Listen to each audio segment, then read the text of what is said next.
పెద్ద మూమెంట్ అంటే రామ్. నా లైఫ్కే రామ్. నిజం చెప్పానికే నేను ఇప్పుడు ఈ స్థాయిగా ఇక్కడ అంటే రామే కరెక్ట్ చెప్పానికే. ఇప్పుడే గుర్తొస్తే అన్ని వదిలేసి మనం ఎక్కడి నుంచి వచ్చామన్నది మర్చిపోతారు. అది చాలా తప్పు. అందరికి ఒక ఫేజ్ ఉంటది. సో చిన్నదో పెద్దదో మనకి దారి చూపిన వాళ్ళంటే మనం అక్కడ చేసే వాళ్ళు దేవుళ్ళే. షేర్ చేసుకున్నందుకు థ్యాంక్స్ మమ్మీ. ఇంకోటి దాని గురించి చెప్పడానికి ఇంకోటి ఏంటంటే సిటీలో సెటిల్ అయిదాం అనుకుంటున్నా, కానీ ఆ టైంలో వీడే మళ్ళీ నాకు పెంచుకొచ్చి నారాయణగేళ్ళని సెట్ చేసేసాడు.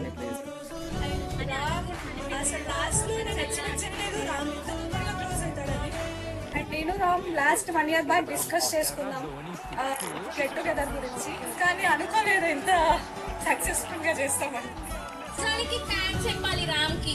తను మనతో ఎక్కువ టైం స్పెండ్ చేయకపోయినా కానీ మన అందరినీ మళ్ళా గందర చేయడానికి చాలా కష్టపడ్డారు. అందరికీ అందరూ చెప్పాలి, నేనే కాదు రామ్ కి థ్యాంక్స్. చాలా మంది నాకు లాస్ట్ లో వచ్చినారంటారు, కానీ నాకు తెలిసి మీరే నా లైఫ్ లో లాస్ట్ వచ్చినారు అంతే.